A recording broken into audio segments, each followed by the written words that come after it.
What's up, everybody? This is Jackson Fuller, and this is the StarNewsVarsity Weekly Rundown, where I take you through the previous week of local high school sports, and we take a quick look forward at what's coming down the road. Let's start with football. The season's kind of winding down. We are down to just 2 teams remaining from our area in the NCHSAA playoffs, and they're the traditional powers, New Hanover and Hoggard. Both those teams won Friday night. The Wildcats, let's start with them, the Mid-Eastern Conference champions, in a rematch with West Brunswick in the second round of the 3AA playoffs, won 21-7. What a great football game that was. I know a lot of New Hanover fans at the game, talking to them afterwards, when hearing a little bit on social media, were not happy with how sloppy the offense played. But look, West Brunswick's defense is legit. It's one of the best defenses across the entire state. You've got Javion McCray, an ECU commit. I wouldn't be surprised at the end of their careers, junior Malachi Hewitt and sophomore Carter Wyatt go play Division I football somewhere. That's talent at all 3 levels. The defense has been incredible all year, and that game against New Hanover earlier in the season, the 28-7 scoreline was a little misleading.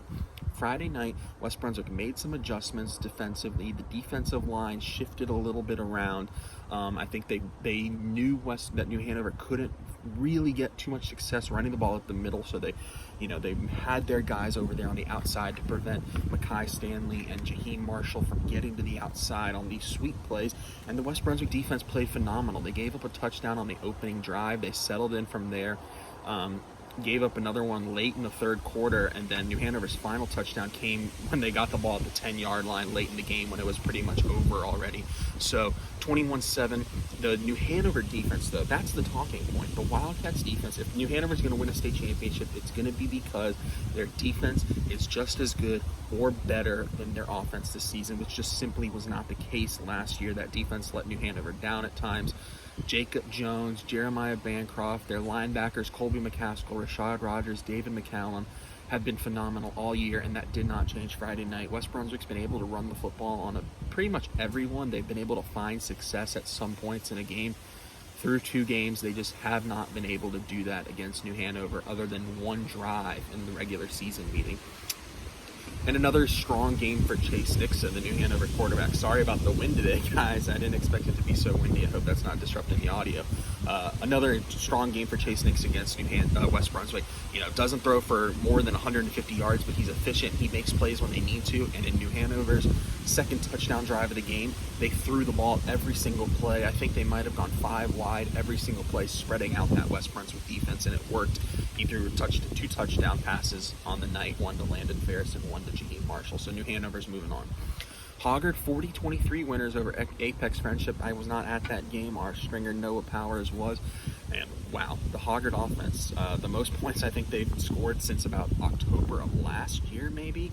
It was that's a huge game for the Vikings, not only this season, just building confidence next year, because quarterback Sam Jones, the sophomore, got his first start of the year. He's been mixing time with Gabe Johnson, but he played almost the entire game, I believe, and had a very efficient night throwing and running the football. He threw for a touchdown, ran for a touchdown. Jack Thomas ran for 3 touchdowns. The Vikings have won a playoff game in 8 straight years, and they've been to the 3rd round now for 4 consecutive seasons. Craig Underwood, you can be a little bit disappointed with the Hoggard season in the regular season, of course. It's not what anybody over on Shipyard wanted, but the bottom line is they get to the playoffs, they win games, and they are a team with a culture of winning and a tradition of winning. And a lot of people, I think, across the state were picking Apex Friendship to win that game because of Hoggard's struggles in the MEC this year. Well, hey, here's a question. Did we underrate the Mid-Eastern Conference this season? You've got 2 teams in the 3rd round. If West Brunswick had played, I think, almost anybody other than New Hanover or, Clayton, one of the top 3 teams in the East, they'd probably be in the 3rd round. I think West Brunswick's absolutely one of the top 4 or 5 teams in the eastern half of the 3AA. So yeah, maybe we underrated the MEC this year. Hoggard and New Hanover both still alive. We'll talk about their games coming up later on in a little bit. I'm really going to run quickly through these winter high school sports that have started, because there's not a lot we can gain from them this early in the year, but they started. Hoggard and New Hanover both went 1-0 this week in boys and girls basketball. Impressive wins from the boys and the girls over there with the Vikings. Hoggard swept Northside Jacksonville. New Hanover swept Burnell Swept. Gotta say, the Wildcat boys, they're missing a good amount of players with the basketball team. That's an impressive 19-point victory over Purnell Swept. Probably the most impressive win of the week was Laney beating Pender 72-62 on Laney's home floor. Those two rivals are going to be two of the top teams in the area this year. Makoa Surigao, first game with the Buccaneers. He transferred from West Brunswick, playing with Coach Eric Davis, who really was a big coach in his life with West Brunswick for a long time. Makoa, 22 points, I believe, in his debut. He made 7 3-pointers. It's a good win for Laney, a really good win for Laney, because Pender's no joke. They're one of the top teams in the state with Joel Carr. And then Topsail, their boys and girls are both 2-0 with wins over Northside Jacksonville and Dixon. I expect to be talking about those 4 teams a lot this year, a lot. Let's get into wrestling. Laney wrestling is going to be the class of the area, maybe the class of the entire state this year. They won the Union Pines Viking Invitational. Mark Samuel, Marcus Mondragon, and Corey Pollock all were individual champions in that. The Dixon, Homer Bulldog Dixon Invitational. North Brunswick and Ashley kind of shined there. I think North Brunswick finished in 5th, Ashley in 6th. The big tournament, Hunter Campbell and Brian Arago with individual championships for the Scorpions. John Luke Horm and Jalen McClammy with individual championships for Ashley. So coming down this week, short week of sports, definitely a short week of sports with Thanksgiving coming up on Thursday. Looking forward to myself having 2 days off. I've got Wednesday and Thursday off, so basketball, season, we'll get rolling after Thanksgiving break. I know Monday and Tuesday there's a little bit of action in the area. I think I'm expected to go over to Hoggard. I believe the Vikings are playing Havelock on Tuesday. I could be mistaken there. That might be the New Hanover game. I still need to jump into the winter sports mindset with football just kind of dangling here. I haven't officially dove into the winter sports mindset, but we're almost there. Football, New Hanover at home against number 14 Grays Creek, who has 2 upsets already this year. They beat Southern Durham, the 3 seed in the first round, and then they beat Southeast Guilford, the 6 seed in the second round. And that Southeast Guilford team, usually they're right there on that 5-6 line, because they usually come in with a loss. They play a very tough schedule over there in Greensboro. Maybe they finish second in their league. That's an impressive win for Grays Creek. Just trying to do some research. They're getting healthy now. They've got a running back with over 2,000 yards. They run an option attack. New Hanover's defense, though, the strength of that team all season has been stopping the run. If the Wildcats can stop the run on Friday night, they will be playing for an Eastern Regional Championship. And I don't know how many people expected that at the beginning of the year. I know New Hanover fans and New Hanover players expected that. I remember talking to Mackay Stanley before the year started, and he said, "We want to win a state championship this year." And I said, whoa, that's some aspirations coming off a struggling season for the Wildcats.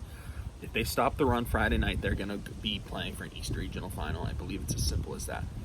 Hoggard, tough test coming for the Vikings on Football Friday after Thanksgiving. They have to travel to face Wake Forest, who I believe has won maybe 3 or 4 of the past 4 AA state championships. They're a juggernaut. They lost a game early this season to Cardinal Gibbons. They haven't lost since. They run the ball extremely well. They also have an option attack that they can throw out of it. Their defense is incredible. They're coming off a win over Rollsville in the second round, a Rollsville team that took them to overtime in the regular season. Wake Forest won by about 14 points this time. So, look, the Vikings, go play spoiler role. No one's expecting you to win against Wake Forest, and if you've got an opportunity to shock the world, and if you can't, this is great experience for some of the younger guys on the team. And as always, Hoggard, 3rd round of the playoffs, nothing changes every year. They win a game, and let's see what the Vikings can do this Friday night, and an opportunity to kind of shock the state. It's going to be a tough matchup, no doubt. It's going to be, Sam Jones is going to have to play great. The defense is going to have to play his best game of the season, but we'll see what happens. So that's all. I appreciate you guys watching. Again, I apologize for the wind. Hope it didn't do too much damage to the noise in this video. As always, at StarNewsVarsity on Twitter, Facebook.com/StarNewsVarsity, bookmark StarNewsVarsity.com on your web browser. I don't know what you're doing if you're not. all sorts of coverage from high school sports. We'll have some football preview coverage. We will be covering both Hoggard and New Hanover football games. I'll be at Hanover. Our wonderful old past stringer Noah Thomas, who now lives in Raleigh, will be covering the Hoggard game for us. And we're going to hope to have photo galleries and video for both games as well. So as always, keep it plugged in with us. I appreciate you guys watching. Everybody have a wonderful Thanksgiving week. Eat enough stuffing for me. And we'll be talking next week. And as always, we'll also be talking Wednesday when Owen Hassel and I sit down and preview the football playoffs a little bit more in depth. So everyone have a wonderful week. I'll talk to you soon.